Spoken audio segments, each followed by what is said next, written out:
Welcome to another podcast, The Black Dog Confessional. Christopher?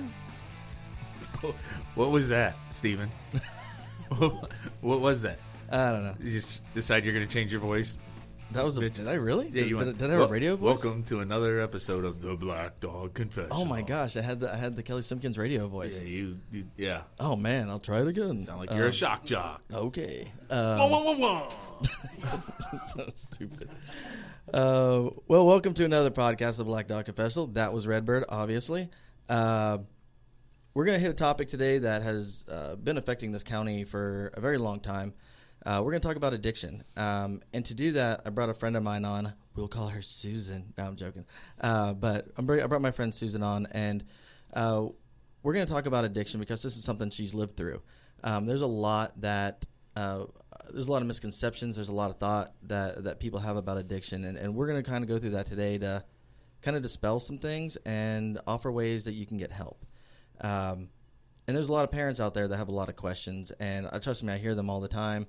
And the easiest way for me to explain it is to have somebody who's lived through it explain it. So I want to welcome Susan to the show. Hi, thanks for having me. No worries. I talked about Susan in a podcast with Chris. Was that podcast 3 with Keisel? Sure. Okay. So you guys are talking behind my back. We were, but it was all good things. I basically, Chris was talking about, I had to mention addiction, and one of the things I brought up was that I knew you, and that I fully believe that you are an incredibly brilliant human being. Thank you. And there's so many people out there who have a mentality of what an addict is or what a recovered addict looks like, and those are all bogus. And you're a prime example of moving out of that phase and the thought process of recovery. So I kind of wanted you to start by telling your story, how it all started, and how you found your way out of it. Okay. All right. Well, to start out with, I just want to say I'm really nervous. This is not the format that I'm used to, and I say thank you for having me out, but this is like very nerve-wracking. It's a little terrifying because it goes against everything I've ever learned. Like, at least for most of my life, like those feelings that are so uncomfortable, like you want to avoid them, you want to, don't talk about them, cover them up, hide them, and when I start to talk about addiction, that's just becoming completely vulnerable. So it helps for me to acknowledge those feelings when I start something like this, because then it brings me in the moment. It kind of gets me out of my head, and it just, it kind of honors those human feelings that I've avoided my whole life. Absolutely. But when I was little, I didn't know how to manage all those feelings. Like there were some things early on that I did not have the ability to cope with. There was some early childhood trauma, some sexual things that happened when I was like 4 and 5 years old. And, those are my earliest memories. That's how my story starts. And, it breaks my heart for like me as a child to think that, I had to go through that stuff. And it wasn't my parents' fault. It wasn't for lack of love. There was always love in my house. There was always food on the table, but I was so little I didn't know how to ask for help, and the things that were happening, that was the beginning of my disease, because there was these things that I knew were morally incorrect. They weren't morally sound that I was going through as a little kid, and I had that awareness, but from a biological standpoint there were some things that felt okay. I liked them, and that's the beginning of my story, like me knowing that like something is inherently wrong with me, and trying to deal with that, and so the very first way I learned how to cope with it was to overexcel in school. So I started to learn how to like please the teachers, how to get good grades, how to get that pat on the back, and for someone else to tell me like you're doing good, you're doing well, and that's how I got some self-worth. That's how I could kind of escape that idea that, like, as a little kid, I'm a monster, and I thought that, as soon as I found out what suicide was, like, that's what I wanted. I didn't know about drugs at that point. I didn't know about, like, getting help. I didn't know how to ask for help. I didn't want to exist, and I was a baby. And I remember that. I remember being, like, severely depressed in kindergarten, and I look at the little kids in my life, like I have nieces and nephews, and bless their sweet little hearts. I could not imagine anyone going through that, but the blessing today is that, like, I can have some compassion for that part of myself. Like, I can, try to do some inner child work and just care for, I'll let myself go out and have fun. And, I try to be playful. I have, I really nurture my creativity. I do whatever I can to try to take care of that part of me that's still that little kid inside, because I didn't get that when I was little. I didn't know how to do that for myself. So I was excelling in school and, very shy, did not know how to make friends, couldn't reach out. I had like maybe one or two friends and my brother. And, I socially, I wanted to be part of, I always wanted to be part of, but I always felt like I was just an outcast. And, excelling in class, that didn't help at all. You don't want to be the teacher's pet and try to make friends. Like, that just wasn't happening for me. And in 6th grade, it all kind of came to a head where, the hormones are hitting. And then my teacher, I guess they could tell something was going on with me. And they pulled me out of class and they did some testing and they wanted to put me in the gifted program. And so naturally, my way of coping with that, it seems like something good, but it was an extra stress in my life. I felt like that severed me from the rest of the class body. And so that was right when I started using drugs, in 6th grade. Little kid, in elementary school, I was getting high on the playground, right here in town. And and it was only because I overheard some other kids saying that they were going to get high and they knew I was going to tell. And I was like, no, I do that every day. And I'd never done it in my life, but that was like my in. Right. And that was a very profound moment in my life when I don't remember getting high at first. I just remember like being part of, it was like I had finally arrived, like I had finally found this social in. The feeling of acceptance. Yeah, when I couldn't accept myself. And, at one point it was just, my parents that would accept me sometimes and the teachers. And then all of a sudden it was my peers. Yeah. And that was huge to me. Absolutely. Yeah. And I think that's one of the things we see is there's a lot of people that are looking for that acceptance, that they followed the same path as you. And, just continue on because, like, you're hitting so many things that, I think a lot of parents think about, when they see their kid going through similar stuff and they're like, well, maybe they're introverted or maybe they're just not that social. And, they worry, do they feel accepted? Are they excelling anywhere? What is bringing them to this point where maybe they're acting depressed or are having suicidal thoughts? And, a good friend of Gabriel's committed suicide last year at 16, Mm-hmm. and, this was a kid that I looked at as, man, the kid had it all together. And I watched him play baseball, and a few hours later he committed suicide.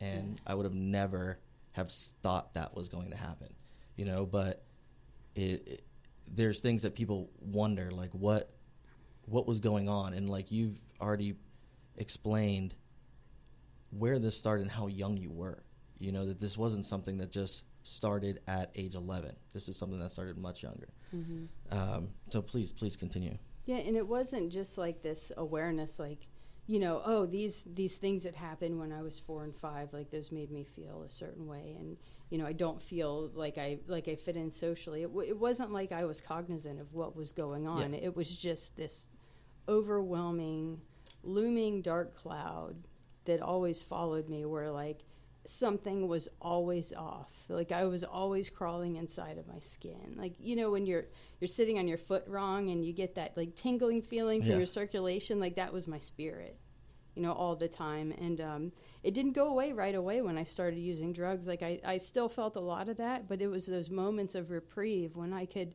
we would skip school or I'd meet someone before school or after school, and I'd, lie to my parents about what I was doing and just be able to kind of have this little escape. And that's how it really started for me. It was like little escape by little escape, and it kind of, then it turned into like we used to have this DARE class, and they gave us these little books. I think they were coloring books, and they had all these pictures. And there was a guy in the alley on the side of the road, or like on the side of a building, and that's what a junkie looked like.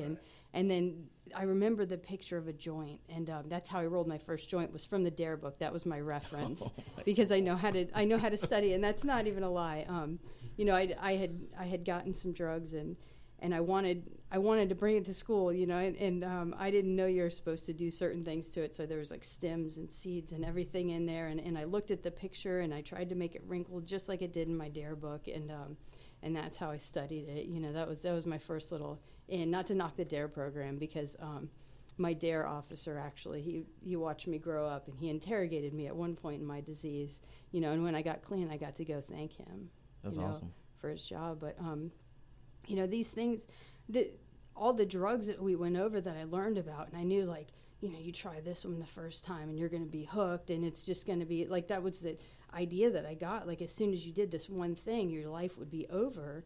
And I started to try one substance and another, and they started to get worse, and I realized, like, I'm invincible. Like, this stuff isn't, I can handle this, and the fear went away, and then my life just became, this is what I need to do. And I was trying to balance going to school, because I still wanted to be that overachiever, and then I overachieved in my drug addiction. So it was like, it was so hard to manage, like, hiding the drugs from my parents, hiding the high grades from my friends who were druggies, because it wasn't cool anytime we were getting high. Like, I would try to talk about, microbiology and things that I thought were neat, and they'd just tell me, shut up. Like, that was not acceptable. Like, nobody wanted, like, a science lecture in the middle of getting high. That was a total buzzkill. So it was always trying to deal with this duality of, like, the good parts of myself and like the so-called bad parts, and I felt like my life was completely unmanageable. And that was in my teenage years. That was before I even got out of high school. And it went from, like, being able to party on the weekends or after school to, like, during school to all day, every single day, like, falling asleep in class. I had big dreams. I had, I never planned on becoming a drug addict. Those weren't, I wanted to, I wanted to go to college. I wanted to get these college degrees. I wanted to learn things and go places.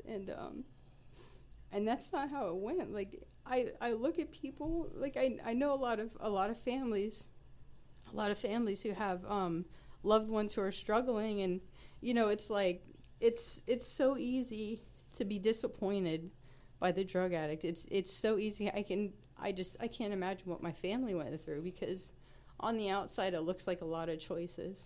And I'm not saying that I don't have responsibility for the choices that I made, because I definitely, like, nobody ever held me down and made me do drugs. Like these were things that I wanted to do. And I didn't understand the disease of addiction. So then it was like, my life starting to spiral downhill. It got to the point where, like, I couldn't handle my AP classes in my senior year. Like, my father was diagnosed with cancer, and I didn't know how to deal with that. This was the man of the house who was usually working, and all of a sudden, he was falling apart. And, like, within the span of a year, he was diagnosed, and then he died. So, like, that year was just completely, it was the most trauma I had experienced to that date. And so, I dropped out of school, and my disease, it just, as soon as my father died, like, I remember being, like, absolutely devastated when he passed away, and at the same time, like, wishing that the hospice nurses didn't take him so quickly, because I wanted to go find the drugs that he had. Like, I knew he had prescription medication, and knowing that, like, that was one of my main concerns when my father passed away. Like, where was this stuff, and why didn't I get to it quick enough,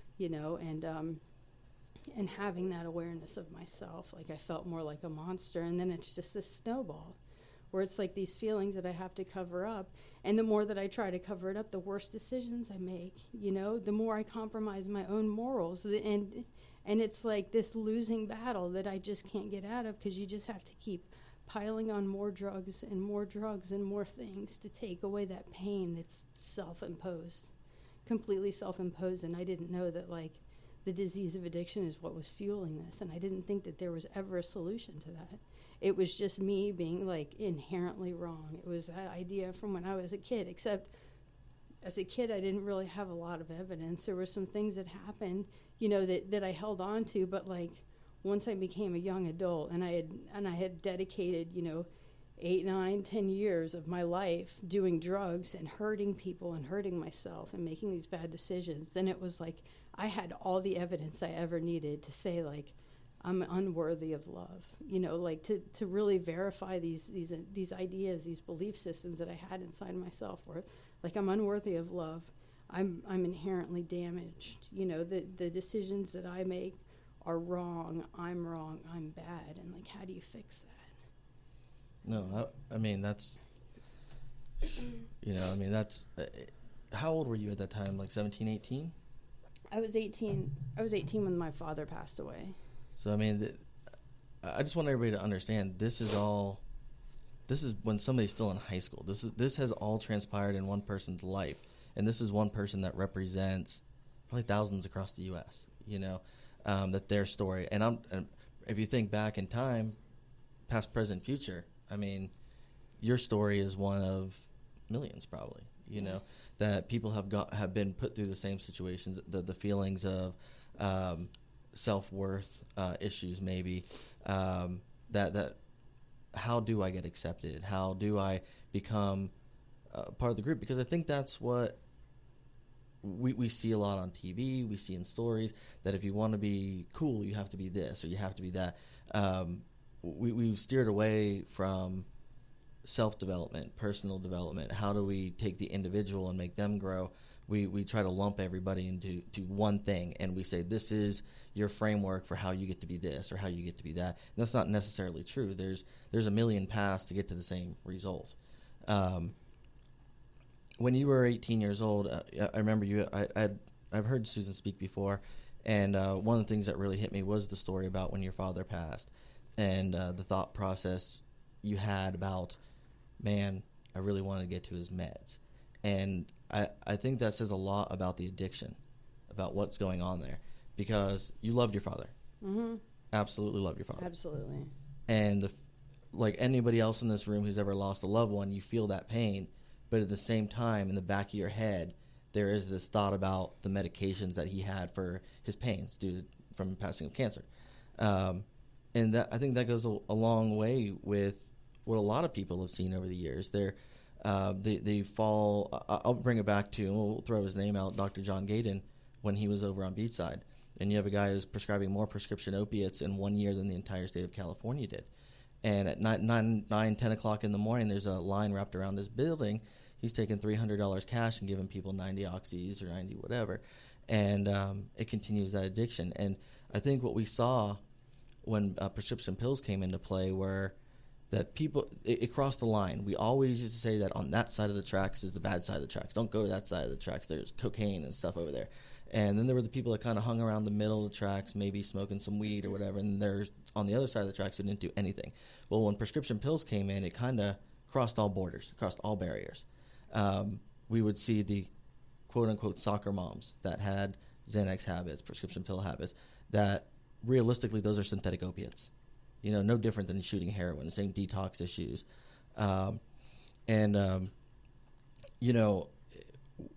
When we first started, working in law enforcement, I started seeing a lot of these cases come in where people who had never been in trouble, they're 40 years old, and now they're stealing credit cards, and they're, using the credit cards to buy groceries because the money that they're getting from their employment, they're using on buying prescription pills because their addiction had gotten the best of them. And that's not something that was part of their normal behavior. That was part of the addiction. That's what changed in their behavior. When we get back, we're going to touch base on the family and moving forward out of that and the family support section of it. We'll be right back.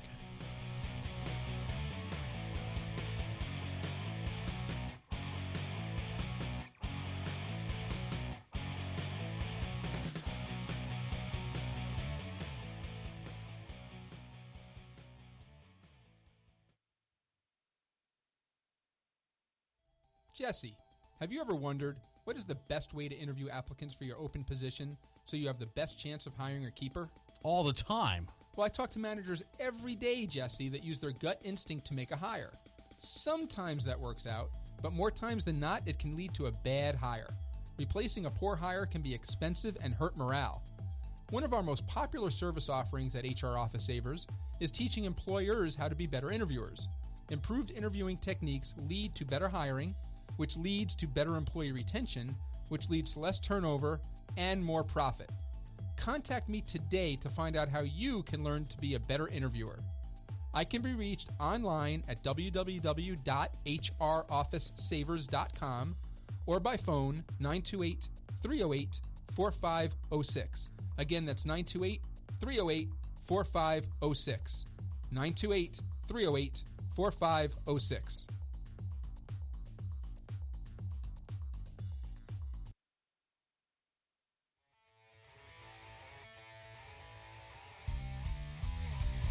Hey, Lightning. What's up, sunshine? I am so excited about our new show. Oh, yeah? Well, what are we going to talk about? Real estate? Of course. How to get a mortgage? Yep, for first-timers and experienced owners. What about the best place to get a drink on the beach? Lightning, come on. Who would know better than us? All right, I dig it.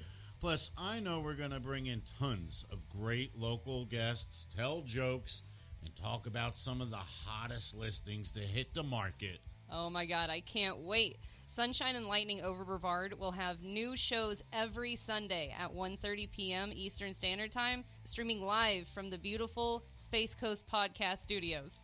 And make sure you like our Facebook page, Sunshine and Lightning, Exit First Class Realty, and subscribe to Space Coast Podcast to make sure you don't miss out on any of our new shows. Dig it. All right, boom.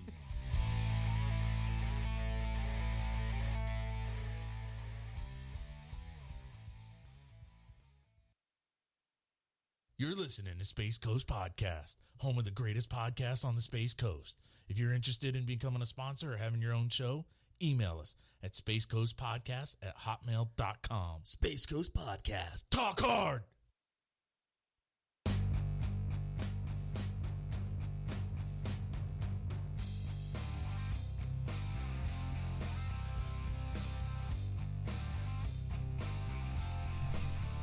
All right, we are back. Chris, what are your thoughts so far? So we were kind of talking a little bit during the break, and I have an 8-year-old daughter, and you're always taught and looking at other parents and people who've gone through addiction and drug use, and you think, okay, well, all you have to do is love your kid, tell them that you love them, support them, make sure they know that they're loved, and they'll be 100% fine. But listening to your story and talking to you a little bit in the break, that sounds exactly how your family was, how you were growing up. Yeah. So it's just kind of, it's hard because, again, we were talking during the break, everybody's so different and all these start so different and go different ways. And I just don't know how, as a parent, what you do to make sure that your child doesn't fall victim or go down that path. Yeah, unfortunately, there's no, perfect way of predicting it. Right. Like, some of us just end up picking the short straw, we're goose in that little circle, and it would be nice to know ahead of time and take some preemptive measures, to maybe avoid it or prevent it, but it's not one of those things that's preventable. I think that as addicts, some of us we feel too much, and I think that was a big part of my addiction, is just having all these feelings and not knowing how to cope with them. Now, we stopped. You were 18 at that time. Your father had just passed.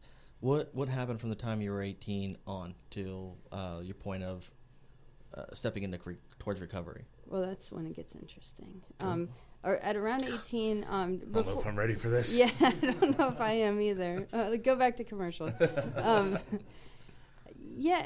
Before my father passed away, I had gotten into a relationship, and really nice guy. We were together for about 6 or 7 years and engaged. Unfortunately, we weren't on the same page with addiction. He didn't think I should, kill myself slowly on a daily basis, and I thought he was a jerk for that.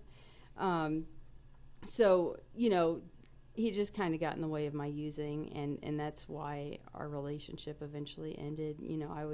He would come home from work, and I was high and my eyes were red, and he'd say, like, what's going on? And I told him, like, you're just a jerk, like you're so overbearing, and just completely deflect everything that I was going through. And I've been good at that. Like, I don't want to take any responsibility for my own disease, and so I would just, it was my parents' fault. They were overbearing. It was my boyfriend's fault. It was, it was so easy to point outside of me because I had all this pain inside, and I didn't know how to take responsibility. I didn't know how to I was not empowered to make a change, and so it was so much easier just point outside, blame somebody else. And I know that's a hard part of addiction when the problem is so obvious to everyone else, but I've stayed in denial for so long, such a long time in my life that, it ended up causing a lot of pain. So got that relationship out of the way, and my addiction, my father wasn't in the picture, my fiance was gone, and my disease, like, just completely spiraled downhill. Like, there was no one for me to hold me accountable. Like, my mother, she just wanted to keep me alive. She would come into the bathroom and see me, like, nodded out on the toilet. She didn't know that I could have, like, asphyxiated, and died just from the way I was, like, passed out. Like, she'd find me on the couch. She'd find me, with drug paraphernalia and stuff all over her house. Like, my mother is the sweetest woman. And I swear she was my angel that kept me alive. Like, it's so hard to draw that line between what is enabling and what's keeping a loved one just breathing. And I know my mom was that angel for me. Like, I put her through so much. And it wasn't fair. Like, I had everyone in my family sending me letters saying, like, you got to stop. Something's got to change. I even had a family member tell me, if I was homeless, they wouldn't even let me stay on their couch. They said I was killing my mother, and killing myself. And at the time, I took that very personally. I thought everyone completely abandoned me. My brother, he didn't want anything to do with me. It got so bad that and he was my best friend growing up. Like, I didn't have a lot of friends, but my brother and I were like a year apart. He was always there. And for the first time in my life, like, I didn't have my dad, I didn't have my fiance. And my brother, like, he moved away, and they wouldn't even tell me where they moved. And that broke my heart. It absolutely broke my heart, and I would just point my finger and lash out at them. But I know, like, in retrospect, now that I've gotten clean, like, I just hung out with my brother and my nephew today. Like, they were playing paintball, and, I have the security code to his house. Like, I can go over there anytime I want. Like, we're very close. And I can see that, like, he had to sever that relationship. Like, and I'm so thankful that there were some people in my life that told me, like, they weren't going to co-sign me killing myself. They weren't going to stick around for that. That was a huge deal for me. Absolutely. No, that's interesting. You said that the co-sign you killing yourself. I mean, that's very real. That's very real. Yeah, absolutely. So everyone was falling off. I didn't have any family. It was just my mother, and she was basically just, she just provided for what I needed. It wasn't like, I was being a good daughter. I was just showing up at the house, messed up all the time, doing drug deals in and out of her house, like, probably watched by the cops all the time. Like, I know that I was. And, my mother's handicapped. Like, she's such a wonderful woman. She's the sweetest lady you'll ever meet. Like, this, you look at her and you wouldn't think that her house was a dope hole. No. But that's I don't what think I've ever seen a woman not smiling. Yeah. She's always smiling, always happy. So, I completely wrecked her house, and I did what I wanted, and it went from having the resources. Like, I held down a job from. I babysat when I was younger, and then 15 I got a job, and I usually had employment, and then my fiance, he made a good bit of money, so I always had a way to pay for my drugs. And then I was like selling drugs on the side, and I could always provide, but it got to the point where, like, you couldn't satiate that thirst that I had for any chemicals. Like, I could never get enough. And it got to where, like, I found out that I could get cash back on my credit cards. I found out that, I could go purchase things. I remember one time buying like a $500 necklace, drugs, You know, I probably still owe on that too. Like I probably still owe for some drugs if you look at my credit score. No, actually, I think all of that's gone now. But I started liquidating all my assets, and it was like an everything must go sale. And it got to the point where I had nothing else to sell. Couldn't hold down a job. Could not get enough drugs, and I met this woman who was a prostitute, and every morning she needed to get high, and it was like 7 o'clock in the morning, like clockwork, every single morning. And it got to the point where she was a good source of money. And then she couldn't find any clientele, and so I started to hook her up with people, and I was the middleman for this, and I was exploiting her.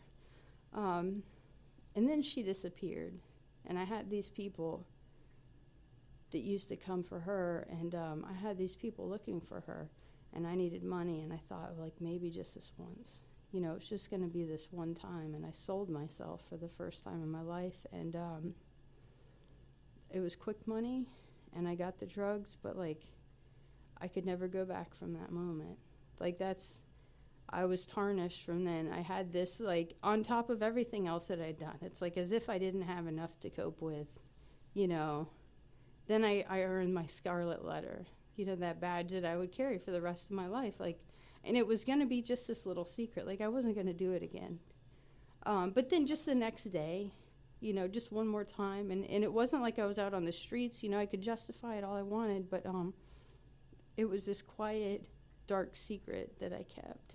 And that dark secret grew into people started knowing about it. It became my way of life. And the next thing you know, I'd have people coming to my mother's house and telling them, like, they're going to come. I'm an artist, and I would paint all the time. And I'd say, like, they're going to come buy some art, and I'd tell my poor mother, like, I came up with all these excuses, but what it was is, like, I was selling myself. I was prostituting. And that, like, if I didn't know enough pain before that point in my life, like, I found sufficient pain in that lifestyle. Like, the drugs changed, like, everything I was doing. Like, I didn't care about myself anymore. Like, sometimes I didn't care about bathing. I didn't care if I got beat up. The only thing that mattered was trying to get the money that I needed so I could get the next one. Like, it's like if someone's holding you underwater, all you care about is that next breath. You're not thinking about how you look. You're not thinking about how graceful you are struggling under that water. Like, I was drowning, and all I needed was that next one. I didn't know that I needed to get clean. It was obvious. It was obvious to everyone. It was obvious to me, but I didn't think that was an option. Like, the only thing I wanted to do was get high or die, and I couldn't die right. Like, I found myself in and out of the psych ward. I would try to get clean. That would last me. The one time I got clean for like 5 months, and then I just gave up. I went straight back to what I was doing before. But, like, anytime I tried to get clean, it was just a detox here and there, a couple days, and I couldn't stand it. Like, that feeling of my skin crawling, I didn't know how to stay clean for a day. Now, a lot of people don't. The detox process. It's a miserable process. Yeah. And I explain it as if you had the flu and you could cure it all with one pill in 1 second or one high in 1 second, there's a lot of people that would take that choice because it's the throwing up, the diarrhea, all the terrible things that go along with having a terrible flu. If you could cure that in 1 second, people would. And that's exactly the same thing with people who are going through withdrawals. They feel horrible, and they know that if they get that one little high, it'll cure that. Yeah. And that's that hard part of going through that cycle. Even if it's just for a couple hours. And it's just like having the flu, except they rub you in honey and throw you in an ant pile, too. So it's very uncomfortable. Yeah. Now, you brought up something about justification. I think that's what happens a lot. When you first start using drugs, maybe you start off with one, and then you justified using that, so you can justify using the next, and then justify using the next. I remember I would ask people whenever they would be under arrest, I'd say, you use crack cocaine. Everybody knows the stereotype that goes along with crack cocaine. You had to make a conscious decision to start that habit? What brought you to that point? Just because I was trying to understand the psychological aspect of it. I think a lot of people look at a drug addict and they go, just another addict. Where I always wondered what was going on here to make them make that decision to do that, to put a needle in their arm or do whatever. Because let me tell you, I can handle tattoos, but watching somebody draw my blood or shoot me with a whatever vaccine, I'm like, oh, okay, that's enough for me. So I couldn't imagine every day tying your arm off and shooting up, like I've seen a lot of people do, especially now with the heroin that's going all over this county. Yeah, it's not like I just woke up and I'm like, you know what, I want to smoke crack or I want to shoot up. It's a progression. It's the disease of addiction has a natural progression. And so, when it started out like just, smoking weed when I was in 6th grade, like, that was a big risk. That there were so many risks that came with that. And then I learned like that became a way of life, that became acceptable. Stealing things became acceptable. Doing, when I started doing pills and the designer drugs, and I hate to call it that, but that's what they called it in the pamphlet. So yeah. I'll just call it that. I don't need to go down because I had a tox report in the psych ward one time, and I knew like this doctor. She's like, I know what your problem is, and I'm like, yes, because the justification and the rationalization. I knew she was going to tell me like, you have this diagnosis and that's why you've been getting high and we're going to give you more drugs to fix you. And I was like, okay, she's going to tell me what's wrong. And she's like, you're an addict. And she showed me my toxicology report, and there was like, it was a pretty long list. It looked like a CVS receipt. And I'm like, oh my God, there was stuff on there that I didn't even remember using, and I'm like, oh wow, and kind of had to laugh about it. But I was mad at the woman for not doing her job because there were obviously things going on inside of me that needed to be fixed by another pill. And, how dare she call me an addict? It wasn't like I ever decided, like, I just want to do this or I want to do that. Or, like, I remember one time being at the store and I was like, you know what? I should start doing meth. Like, I know that it's very economical. Like, I just thinking in my head, like that. And this was towards the end of my disease where, I always needed that next thing, like that next new way to use the drug so that because it was never enough. Like, right. My tolerance went so high. Like, you could give me a horse tranquilizer and it would barely faze me. Like now, to this day, I have worked my liver so much in my life that when I go to get dental work, like they would usually have to shoot one cartridge of, Novocaine into someone's cheek to give them a filling. With me, it takes 4 and 5, because my liver processes things. Like I have changed myself on a chemical level from all the drugs that I've done. And it's not like I'm just like, oh yeah, I want to smoke the crack or I want to, shoot up.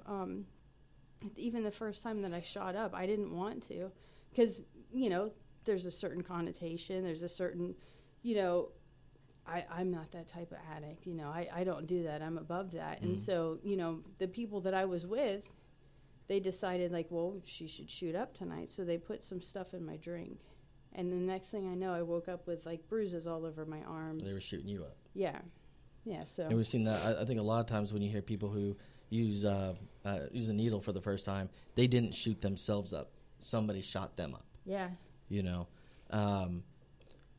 Just so you want to, we'll go to break here in a second, and then what we're doing when we get back, I want to talk to you. I want to talk to you about the recovery process, and there's something very specific that I heard you talk about that I want to address. So we'll be right back.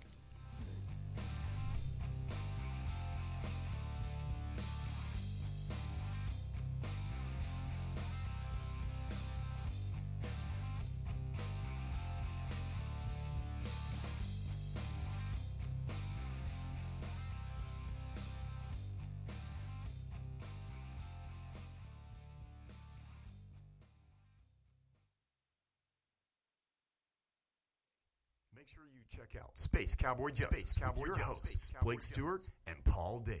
We're going to be talking about interesting legal issues in the entertainment industry and everything geek. If you're into Star Wars, Star Trek, Lord of the Rings, comic books, we're talking about it. Coming at you from the Space Coast Podcast Studios. Are you ready to explore the world? Travel to exotic locations and live your best life with Anytime Travel Solutions.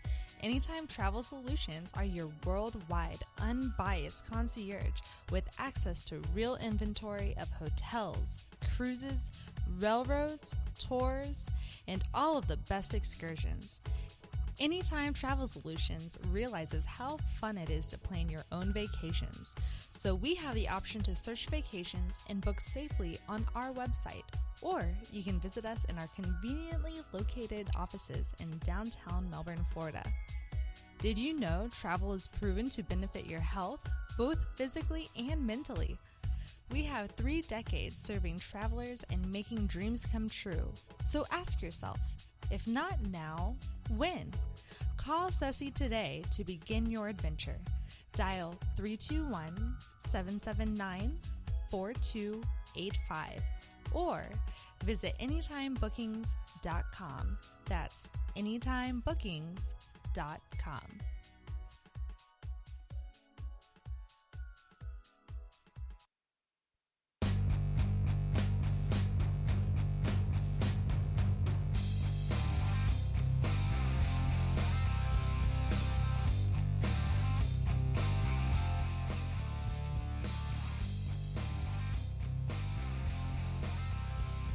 All right, we are back. Once again, we are with my friend Susan. We're talking about addiction, and obviously you've noticed that she is not on camera.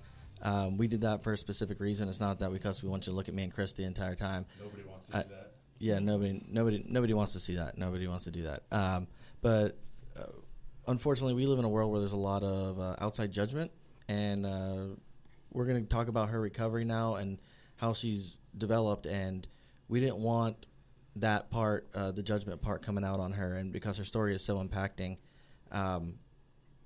She said at the beginning of the show that this is not the environment she usually talks in.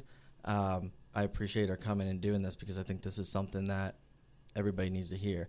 But I wanted to get into you're now, say, 27 years old. And now if we want to call me 27 now, that's fine. No, let's go with that. Let's go with that. Okay, she's been 27 for a few years now, but when she got to the point of looking towards recovery, I was looking towards prison time is what I was looking towards. So it wasn't necessarily that I wanted to get clean at that point. I do want to thank local law enforcement, for doing their job, because they were always the enemy my entire life. And they were the man that was trying to get me down, but because they were doing their job, like they caught me, selling drugs. They were working a few cases against me, and this was my worst nightmare. Like my biggest fear was getting busted by the police, and they came to my door, and I was so beaten. I knew, that day I was supposed to go to detox, and I knew, 5 days in detox was not going to do anything, and I was, completely discouraged, and I knew, exactly what was going to happen. I'd go away for a couple days, come back, and my life would be miserable. I couldn't die. I was cursed to live this life that I had, and I had some pretty hefty charges, and they told me they were going to take me to jail, and I surrendered. For the first time in my life, I was like, okay, I can't keep fighting, and then I got to sit in jail for 35 days, and it might not sound like a lot of time, but 35 days was enough to, let me see the light. I got to see myself for who I was and for what I had become and what I had put my family through, and for some reason, 2 weeks in, my letters to my family went from being spiteful and hateful. They weren't going to bail me out. I wanted them to come up with $30,000 cash to get me out, and it wasn't going to happen. And the first couple weeks, I hated them for it. And then after that, I was like, wow, my letter started saying I'm so glad that I'm in here. This is going to be good for the family. I had absolutely no evidence, and we had talked about hope before. Somehow I had this seed of hope implanted in my heart, and I knew things were going to be okay. I didn't know if I was going to prison. I didn't know what was going to happen, but I knew this was okay. This was supposed to happen. And that was the first time in my life I had ever faced anything like that, and I had ever felt like I did. And I got out of jail. Things started looking up. I had to start from the very bottom. I had a rusted bike. I started reaching out in the community, getting help. I had no choice. You know, I had a probation officer that was telling me, like, this is what you're going to do. This is where you're going to go. You're going to go find a job. Like, I didn't want to get a job. I wanted to sleep in all day. I wanted to, you know, live off my mom. And I was scared. You know, there were severe consequences to what I had done, and I am so grateful that I had the consequences. Like, I've shaken so many police officers' hands since then because I know what those consequences have done to me. You know, I'm not saying that we need to vilify the disease of addiction. I just know that in my story, like, that's what I needed to change. And, you know, I was riding this rusty bike. I started getting little random jobs doing graphic design at different print shops. And, you know, I'd find a job here and there. And I would, you know, as a grown woman, 27 years old, riding a bike, as soon as I got paid cash, I would tell my mom, like, you need to come get it. And I would give my mom all of my money except for $1 for a cup of coffee. You know, she would get all of my money, and because I knew I couldn't be trusted. You know, I knew I couldn't trust myself, and I got a sponsor, and I started going to the sponsor's house, and she said, you know, whatever you put into your recovery is what you'll get out. Like, you chase after your recovery like you chased after your drugs. And I know how I chased. You know, I could have ran a marathon the way I was going after them. So, you know, I would get a ride out to Palm Bay from Melbourne. I would get a ride first thing in the morning. My mother had to go to work, and, you know, the sun wasn't even up, and we were on our way over there, and she would drop me off at this woman's house. And she would wake up, and I would go inside, and I would sit there, and I would wait for them to wake up, you know, and I had my books in hand, and I had the material that I'd written, my little assignments, and I waited for them to wake up, and I waited so that I could talk to her. And we would work on my recovery, and then I would wait until the end of the day and go home, and I would do this a couple times a week. Like, I would, you know, this poor woman, I was chasing her down, you know, because I knew that I needed help. I could not stand. I didn't know how to stay clean. I didn't know how to deal with myself, and all I knew was, like, those feelings of feeling like a monster, the feelings that I had ran away from for so many years, like I couldn't run away anymore. Like, I knew I had to deal with them, and I didn't know how to deal with them. So she started teaching me how to live, and I remember this one day on her desk. This was actually her neighbor. She wore all these rings. Like, she had like 1 or 2 rings on every single finger, and she took off all her rings and she left them on her desk.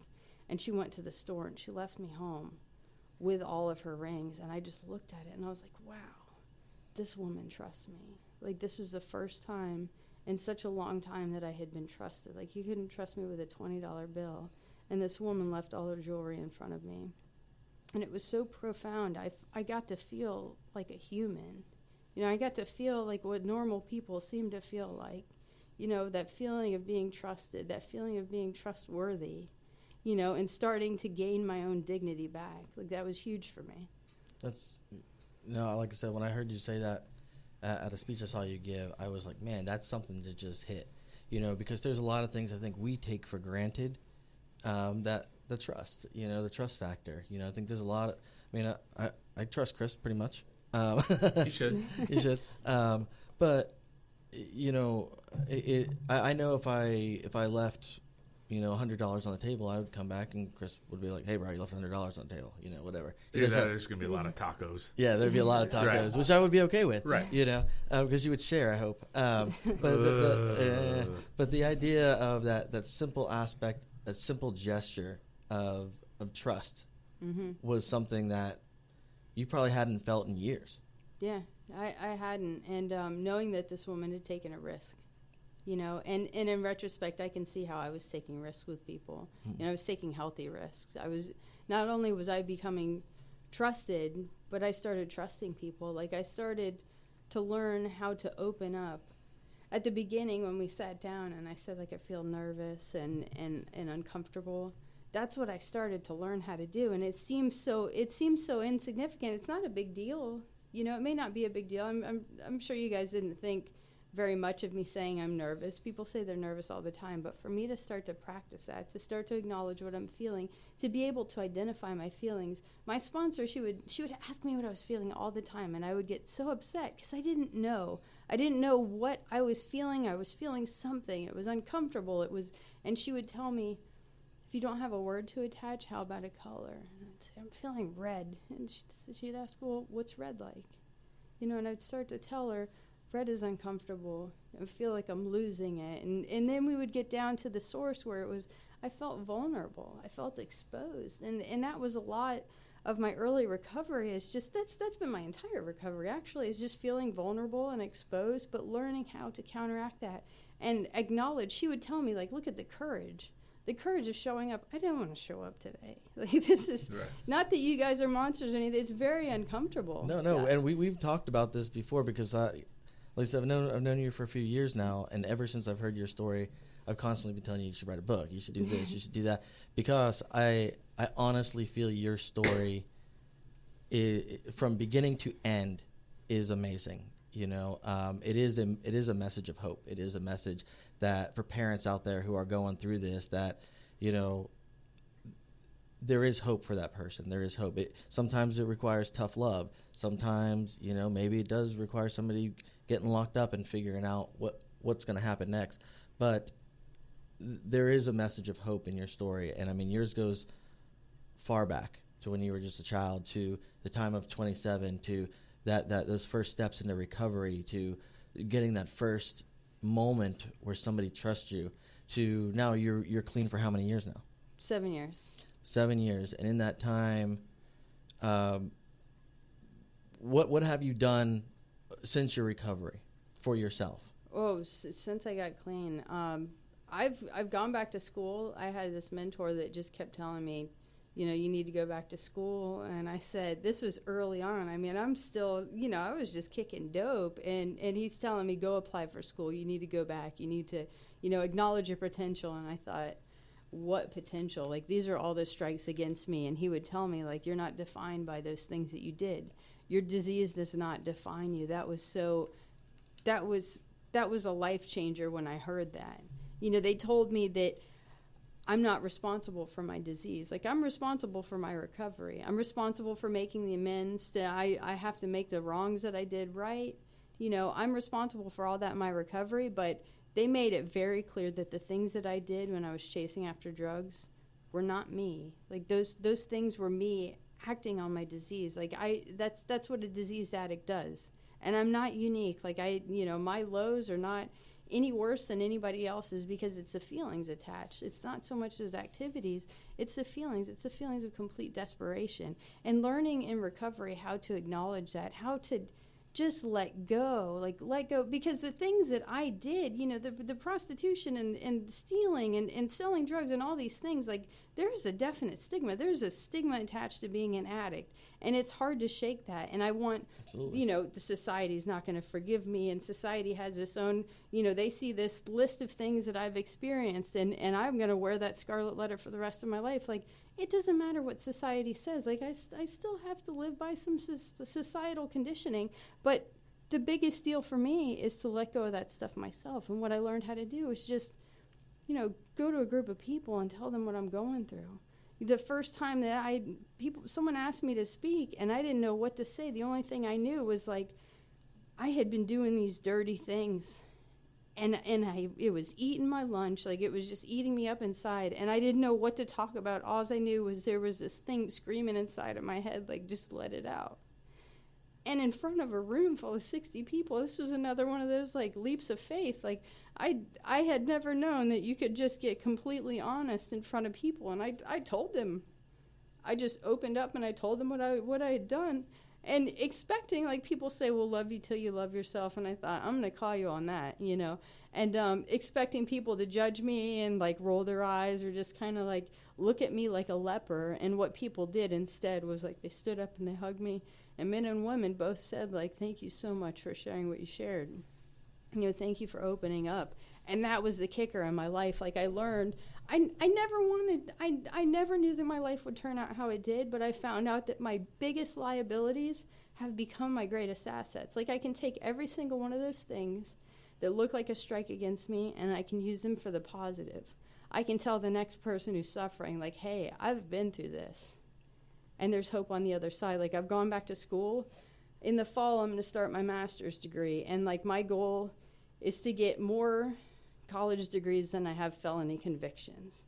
So I've still got once I get my master's, we'll even them out. But, that's one of the things that I've done in recovery No, random question.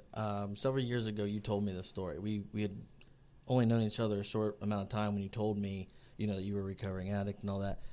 Knowing that I was in law enforcement, was that like a weird conversation to have with me?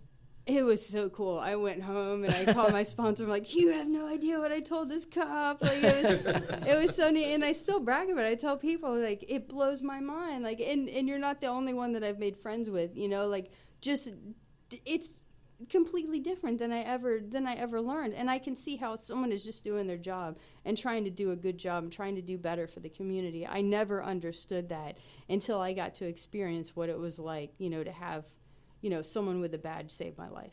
No, and I can tell you from the law enforcement side of it, I hate telling people that their family member is dead from an overdose or whatever. And I can remember working over in Canaveral, and me and my buddy Pete, we go to this overdose, and it was this girl that we knew. She had to be 21, 22, and she was this beautiful girl, and we were both just like stunned that she had OD'd, and found out a short time later that her brother had gotten her addicted to pills, and he felt so guilty about it that he OD'd himself. He killed himself. And I couldn't imagine being a parent who lost both their children within probably a 5 or 6 month span because of addiction. And my thought process at that point, and that was 16 years ago, was, what do we do to educate people? What do we do to help people? And not educate them in the DARE way, because the DARE way was don't do drugs. We don't really tell you why. We just tell you don't do drugs.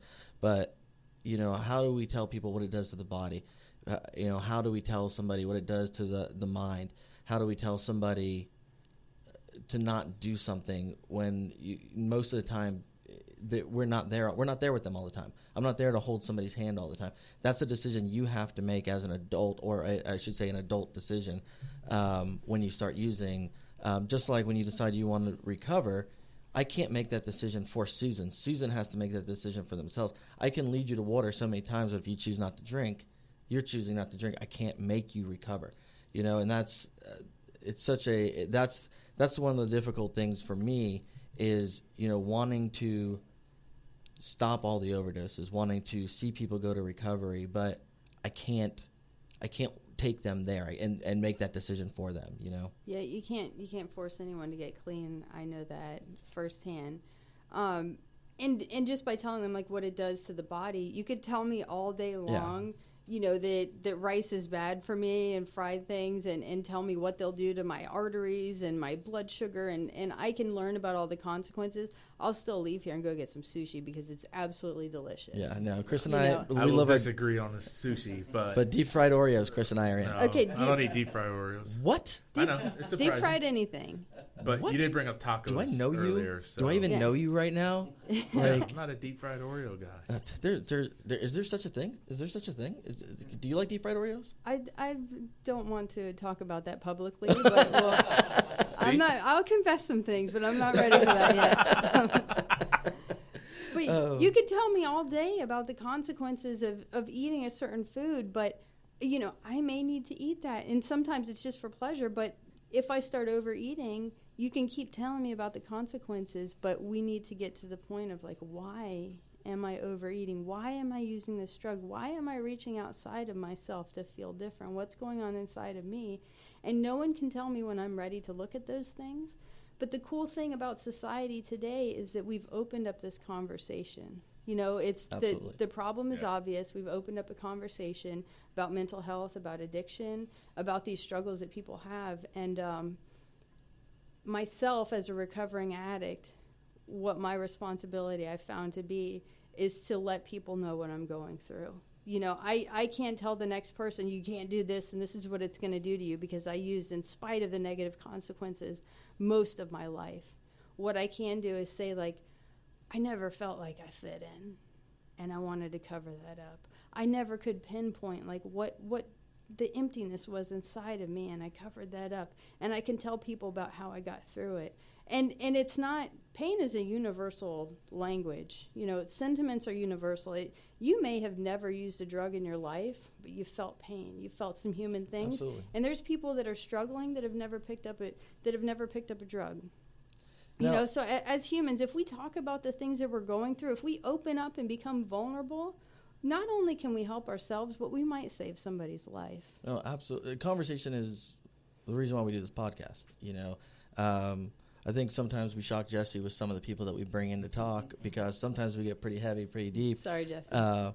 But, you know, one of the things I've realized is that I think people are afraid of offending others so much that they don't want to have conversations, or something's not pretty. You know, drug addiction isn't pretty, so they don't want to discuss it. You know, I know. Or they just want to pretend it can't happen or it doesn't happen. Kind of like what we were talking about before. I mean, it can happen to any family or any child, no matter how you raise them or what parenting steps you take. So I think we have a society that likes to just stick their head in the sand and pretend, well, it's not happening. It's not going to happen here. No, so no. I'm going to ostrich it up. Absolutely. And it's not going to happen. Well, and that's when it does happen, because now you've... Absolutely. And, you know, one of the things I think is interesting is there's a lot of people I know who their child died of an overdose, but the family would rather say that they committed suicide than died of an overdose, because suicide in the public mindset is a mental illness that led to that. And they don't look at drug addiction the same way. There's the stigmas that go along with drug addiction, but a lot of it is mental. It's a lot of that, what you've been talking about, opening up, whatever that hole is that you're trying to fill, or whatever. And I know there's different ways people are dealing with it, not only through obviously you have to address what's going on here and what's going on here, but some people use yoga, they use running, they use other ways that they're trying to fill that hole through positive means. We've talked before, you know, I started getting involved in charity work because I needed to find an even keel for all the negative that I was seeing. I needed to have an equal positive to keep me balanced, because I think that's what gets a lot of law enforcement officers disgruntled as they go further into their career, is they block out a lot of that stuff and they just see the typical, oh, well, just another shitbag, or just another whatever, blah, blah, blah, blah, blah, you know, and that's how they talk. But because they're not balancing it out. A lot of guys I talk to don't have a hobby outside of what they do at the job. And, you know, I think that's why law enforcement divorce rate is so high. I think cops bottle up a lot of things, so then that communication dies down. There's a lot of things that are very similar to where it causes gaps. And, you know, with part of your recovery, like you said, you've gone back to school. You started doing things that personal development, getting those degrees that, you know, you want to have more degrees than felonies is awesome. That should be like your tagline right there. When you do it, you know, like that should be it. But what other things can you suggest if you know somebody that's struggling right now, or somebody who, you know, maybe there's a family member who's going to tag this or send this to a family member and say, hey, watch this show. You're not alone. There's somebody who is just like you who got out of it. Like, what would you say to, if you could talk to every addict in the world right now, what would you tell that person? I'd tell them there's hope. There's hope, and, you know, I truly believe that you could stop using drugs and find a new way of life. I've seen it happen to me, and I thought I was the bottom of the barrel. You know, there was absolutely no hope. If you ask my family members, like they talk about me like I'm a miracle, and I know that I am. You know, I know it's a miracle for me to sit here and be able to talk about what I've gone through, you know, and unapologetically be my true self and let you guys know what I've been through. And not everybody has to do that. Like, getting clean doesn't mean you have to go, you know, confess things to everyone, or, you know, sit behind a microphone and get super vulnerable. This is what helps me. Yeah. You know, this is definitely what helps me. But just, you know, it's okay to not be okay. It's okay to have made mistakes. It's okay to not be perfect. It's okay to have absolutely shattered every dream that you have in your life, because if you have a beating heart, there's still hope, and that's a huge deal. No, and so I'll end it with this. So when I went to go see Susan speak, I met her mom for the first time, and it was funny because she's up there doing her thing, and I'm sitting with her mom, and her mom's like, I'm so proud of her. I am so proud of what she's turned into. I'm so proud of this. And in my mind, I was like, this is a concept of hope, that relationships can be restored, friendships can be restored, life can be restored. And you've done all that. You've restored your relationship with your family. You're an intricate part of your brother's life, your mom's life. You have a good job. I got a couple of them. You got a couple of good jobs, but you got good jobs. You work with good people. You know good people. You associate with everybody of all walks of life. You speak. You inspire. You do all the things that a leader should do, and that is a very uncomfortable role for you. But it's a role that you're very good at. And I don't know if you understand that, but after watching you speak and seeing how you impacted all those people in that room, I was like, that's the story that we have to have on the show. That is the story that I honestly 100% say you need to write a book and you need to put that out, because your story is a story that will help parents, will help kids, will help addicts, will help see that future. And I'm sure Chris agrees with me because he's doing the stare and nodding. So, but as we end this show, I'm going to tell you, think about that. When you finish your degree, you get that stuff done, because and keep doing stuff like this, because I can't tell your story. I can give people that little glimpse, but I don't bring it like you bring it, because it's you. That's your story. Like I said, I've told your story to, I can't tell you how many people I've told your story to, because I want to give those families hope. And I say, there's this person, and I tell them your story. And it's just that snippet, but it's enough to maybe make that person go, okay, I'm not giving up today. I'm not giving up today, Chris, what are your final thoughts here, bro? Susan, I just want to thank you for coming on and giving us your story. Thanks for having me. Like you said before, it's very vulnerable and it's difficult, but maybe it helps you, and maybe there's somebody out there listening, or somebody's got a family member, and maybe there's some stuff there that they can use to help them. And again, I just want to thank you for coming on. Yeah, thank you guys for having me, and thanks for creating a safe space for people like me. No worries. And like I said, we know, I just appreciate everything you've done and everything you continue to do. And with that, Jesse, I believe we are wrapping this bad boy up. How about that, bro? Thumbs up from Jesse. Okay, good to go. Time to get some tacos. All right. See y'all later.